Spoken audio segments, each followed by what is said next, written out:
ഇവിടെ നിങ്ങളുടെ ഗേറ്റ് ഉണ്ടെങ്കിൽ നിങ്ങളുടെ മൊത്ത സമ്പത്തും നിങ്ങളുടെ കൈവിട്ടു പോകാനായിട്ട് അധിക സമയം വേണ്ടി വരില്ല. ഈ പകുതിയിൽ നിന്നും വടക്ക് കിഴക്ക് വരെയുള്ള ഈ ഇത്രയും സ്ഥലത്ത് എവിടെ വേണമെങ്കിലും നമുക്ക് ഗേറ്റ് പണിയാം. വടക്ക് കിഴക്കിലാണ് നമ്മുടെ ഗേറ്റ് വരുന്നതെങ്കിൽ ഇവിടെ പുരുഷന് കൂടുതൽ ഗുണകരമായിട്ട് പറയുന്നുണ്ട്. ഒരു വീടിനെ സംബന്ധിച്ചിടത്തോളം ആ വീട്ടിലേക്ക് അല്ലെങ്കിൽ ആ വസ്തുവിലേക്ക് കടന്നു വരുന്ന ഗേറ്റിന്റെ സ്ഥാനം വളരെ പ്രധാനപ്പെട്ടതാണ്. അതിന് അതിൻ്റെതായിട്ടുള്ള ഭാഗ്യപ്പെട്ട സ്ഥലങ്ങളുണ്ട്. അതാത് സ്ഥലത്താണ് അത് ഇരിക്കുന്നതെന്നുണ്ടെങ്കിൽ ഒരുപാട് ഗുണങ്ങൾ നമ്മുടെ ജീവിതത്തിലേക്ക് കൊണ്ടുവരാനായിട്ട് നമ്മുടെ വീട്ടിൻ്റെ ഗേറ്റ് മൂലം നമുക്ക് സാധിക്കും. അതേസമയം അത് തെറ്റായിട്ടാണ് ഇരിക്കുന്നതെങ്കിലോ അതുമൂലം ഒത്തിരി ബുദ്ധിമുട്ടുകൾ നമ്മുടെ ജീവിതത്തിൽ കൊണ്ടുവരാൻ സാധ്യത ഉണ്ടെന്നാണ് വാസ്തുവിൽ പറയുന്നത്. ഇപ്പം നമുക്ക് പ്രധാനപ്പെട്ട 4 ദിക്കുകളാണ്: കിഴക്ക്, പടിഞ്ഞാറ്, തെക്ക്, വടക്ക്. ഈ 4 ദിക്കുകൾക്ക് നമുക്ക് ഏതൊക്കെ ഭാഗങ്ങളിൽ ഗേറ്റ് വരാം എന്നുള്ളതാണ് നമ്മൾ ഇന്ന് നിങ്ങളുമായിട്ട് ഷെയർ ചെയ്യുന്നത്. അങ്ങനെ ഗേറ്റ് വരുമ്പോൾ ശ്രദ്ധിക്കേണ്ടതായിട്ടുള്ള ചില കാര്യങ്ങളും അതിനകത്തുണ്ട്. ഇത് ഒരു ലാൻഡാണ്. ഇത് 8 ദിക്കുകൾ ഞാൻ അതിനകത്ത് മാർക്ക് ചെയ്തിട്ടുണ്ട്. ഇതിൽ ഓരോ ദിക്കുകൾ ഉള്ള വസ്തുവിലും നമുക്ക് എവിടെ ഗേറ്റ് വരാം എന്നുള്ളതാണ്. ഇനി ഇത് ആദ്യം കിഴക്കിൻ്റെ നോക്കാം. കിഴക്കിൻ്റെ പകുതി, അതായത് ഫുള്ള് നീളമെടുത്ത് അതിൻ്റെ പകുതി എടുത്തു. ഈ പകുതിയിൽ നിന്നും വടക്ക് കിഴക്ക് വരെയുള്ള ഈ ഇത്രയും സ്ഥലത്ത് എവിടെ വേണമെങ്കിലും നമുക്ക് ഗേറ്റ് പണിയാം.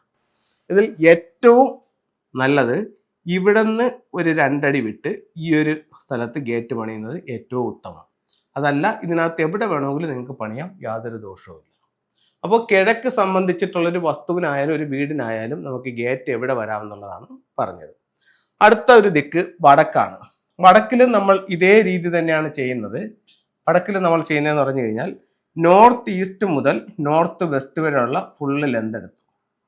അതിൻ്റെ പകുതി വടക്ക്. ആ വടക്കിൽ നിന്നും വടക്ക് കിഴക്ക് വരെയുള്ളതിനകത്ത് എവിടെ വേണമെങ്കിലും നമുക്ക് ഗേറ്റ് പണിയാം.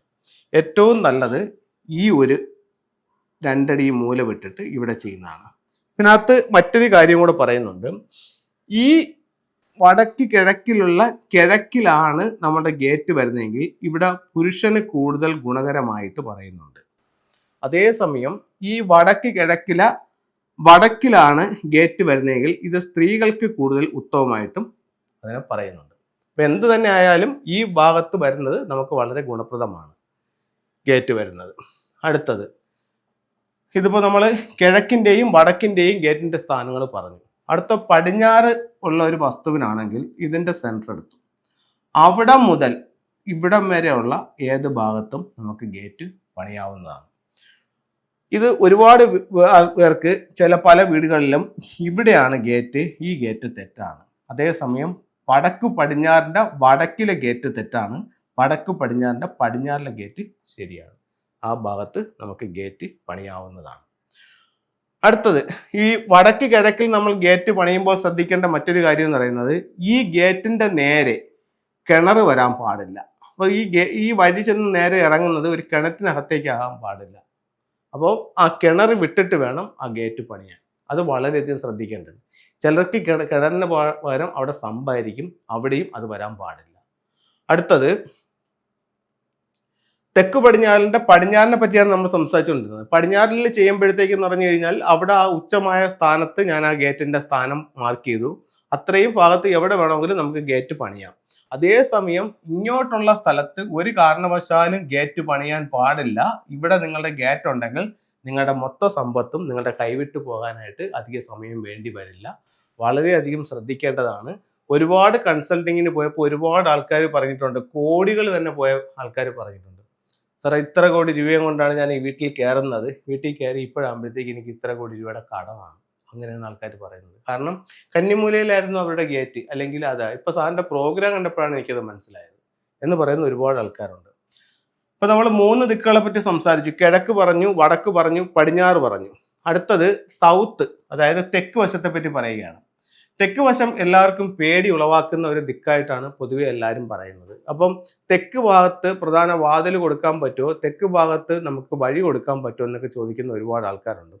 അതിൻ്റെ ഉച്ചസ്ഥാനത്ത് നമുക്ക് ചെയ്യാം, തെറ്റില്ല. അത് വീട്ടിലായാലും ശരി തന്നെ, ഇതായാലും ഇപ്പോൾ ഒരു വീട്ടിൽ നമ്മൾ പ്ലാൻ വരച്ചു കൊടുത്തു, തെക്ക് കിഴക്ക് ഭാഗത്താണ് നമ്മൾ ഒരു ഇത് കൊടുത്തത്, ഏതാണ് പിന്നെ കിച്ചൺ കൊടുത്തത്. ആ കിച്ചണിൽ നിന്ന് പുറത്തേക്ക് ഇറങ്ങാനുള്ള ഒരു വഴി ഡോറ് കാണിച്ചു കൊടുത്തിരിക്കുന്നതെന്ന് പറഞ്ഞു കഴിഞ്ഞാൽ തെക്ക് സൈഡിലാണ്. അപ്പോൾ ഉടനെ അവർ വിളിച്ച് ചോദിക്കും, സാറേ തെക്കോട്ട് ഇറങ്ങാവോ, തെക്കോട്ടുള്ള വഴി ശരിയാണോ എന്ന് ചോദിക്കും. അങ്ങനെ അല്ലെന്നുണ്ടെങ്കിൽ പണിയുന്ന മേശിരി എന്ത് ചെയ്യും, അത് കിഴക്കോട്ട് ഡോറാക്കി കൊടുക്കും. അപ്പോഴത്തേക്ക് കിഴക്കിൽ അവിടെ നീച്ചമാണ്, അവിടെ പറ്റത്തില്ല, തെക്കിലാണ് അവിടെ ചെയ്യേണ്ടത്. അപ്പോൾ തെക്ക് സൈഡിലാണെന്നുണ്ടെങ്കിൽ തെക്കിന്റെ പകുതിയിൽ നിന്നും തെക്ക് പടിഞ്ഞാറ് വരെയുള്ള ഭാഗത്ത് ഡോറ് പറ്റത്തില്ല. തെക്കിന്റെ പകുതിയിൽ നിന്നും തെക്ക് കിഴക്ക് വരെയുള്ള ഭാഗത്ത് എവിടെ വേണമെങ്കിലും നമുക്ക് ഡോറ് പണിയാവുന്നതാണ്. അപ്പോൾ ഈ രീതിയിൽ നമുക്ക് വീടിന്റെ 4 ഭാഗങ്ങളിലും നമുക്ക് ചെയ്യാൻ പറ്റും. ഇതേ മെത്തേഡ് തന്നെയാണ് ഒരു വീടിന്റെ കണക്കെടുക്കുമ്പോഴും അല്ലെങ്കിൽ വീട്ടിൽ പ്രധാന ഡോറ് പണിയാനുള്ള സ്ഥലം എടുക്കുമ്പോഴും ഇതേ രീതി തന്നെയാണ്, മെത്തേഡ് തന്നെയാണ് ഫോളോ ചെയ്യുന്നത്. അപ്പോൾ ഈ രീതിയിൽ ഇതിലൊന്ന് മനസ്സിലാക്കുക. അതേപോലെ തന്നെ ഈ തെക്ക് പടിഞ്ഞാറിന്റെ ഇവിടെ ഒരു ഡോറ് പാടില്ല, ഗേറ്റ് പാടില്ല എന്ന് പറഞ്ഞു, അല്ലെങ്കിൽ ഡോറ് പാടില്ല എന്ന് പറഞ്ഞു, അതുപോലെ തന്നെ ഈ ഭാഗത്തും അത് പറ്റത്തില്ല. ഇതെല്ലാം നിങ്ങളുടെ സമ്പത്തിനെ സാരമായ രീതിയിൽ ബാധിക്കും. അപ്പോൾ ഒരു വീടിനെ സംബന്ധിച്ചിടത്തോളം എവിടെയൊക്കെ, അല്ലെങ്കിൽ ഒരു വസ്തുവിനെ സംബന്ധിച്ചിടത്തോളം എവിടെയൊക്കെ ഗേറ്റ് പണിയാം, പ്രധാന ഡോർ എവിടെ പണിയാം എന്നുള്ളതാണ് ഇന്നത്തെ പ്രോഗ്രാമിൽ നമ്മൾ പറഞ്ഞത്. ഇനി നമുക്ക് ഫെങ്ഷുയിലേക്ക് പോകാം. ഫെങ്ഷു പ്രകാരം നമുക്ക് നമ്മുടെ സമ്പത്തിനെ വർദ്ധിപ്പിക്കാനും ആരോഗ്യത്തെ മെച്ചപ്പെടുത്താനും നെഗറ്റീവ് എനർജികളെ ഒഴിവാക്കാനുമായിട്ടൊക്കെ എന്തൊക്കെ ചെയ്യാൻ പറ്റുമെന്നുള്ള ചില ടൂളുകളിലേക്ക് പോവാം. ഇത് ഒരു ക്രിസ്റ്റൽ ട്രീ ആണ്.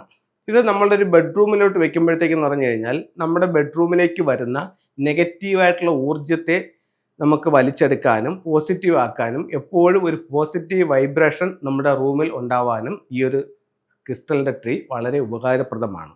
ഇതിൻ്റെ പ്ലേസ് എന്ന് പറയുന്നത് സൗത്ത് വെസ്റ്റ് ഭാഗത്ത് വെക്കണം. ബെഡ്റൂമിൻ്റെ സൗത്ത് വെസ്റ്റ് ഭാഗത്ത് വെക്കണം. നിങ്ങൾ ലിവിംഗ് റൂമിലാണ് വെക്കുന്നതെങ്കിലോ ലിവിംഗ് റൂമിൻ്റെ സൗത്ത് ഈസ്റ്റ് ഭാഗത്ത് വെക്കണം. ഇതൊരു 7 ചക്രാസിനെ സൂചിപ്പിക്കുന്ന ഒരു ട്രീ ആണ്. ഇത് ഒരു ലക്കി ക്യാറ്റാണ്. നമ്മുടെ ഒരു ബിസിനസ് സ്ഥാപനത്തിലേക്ക് അല്ലെങ്കിൽ നമ്മുടെ ഒരു ഓഫീസിലേക്ക് കസ്റ്റമേഴ്സിനെ ആകർഷിക്കാൻ വേണ്ടിയിട്ട് പ്രധാന ഡോറിലേക്ക് നോക്കി ഇത്തരത്തിലുള്ള ഒരു ലക്കി ക്യാറ്റിനെ വെക്കുന്നത് ശരിക്കും കസ്റ്റമേഴ്സ് നമ്മളിലേക്ക് വരാനും കൂടുതൽ ബിസിനസ് നടക്കാനും നല്ലൊരു ടൂളായിട്ട് ഫെങ്ഷുയിൽ കണക്കാക്കുന്നു. നമ്മുടെ വീട്ടിലേക്ക് അല്ലെങ്കിൽ സ്ഥാപനത്തിലേക്ക് സമ്പത്ത് കൊണ്ടുവരാനായിട്ട് ഇത്തരത്തിലുള്ള ഒരു ഡ്രാഗൺ ബോട്ട് നമ്മുടെ സൗത്ത് ഈസ്റ്റ് കോർണറിൽ വെക്കാം, അല്ലെങ്കിൽ മെയിൻ ഡോറിൽ നിന്നും വീടിനുള്ളിലേക്ക് കടന്നു വരുന്ന രീതിയിലും ഇതിനെ പ്ലേസ് ചെയ്യാവുന്നതാണ്. നല്ല റിസൾട്ട് ഇത് തരുന്നതാണ്. അപ്പോൾ എല്ലാവർക്കും എല്ലാ ഐശ്വര്യങ്ങളും ഉണ്ടാവട്ടെ എന്ന് പ്രാർത്ഥിച്ചുകൊണ്ട് നിർത്തുന്നു. നന്ദി, നമസ്തേ.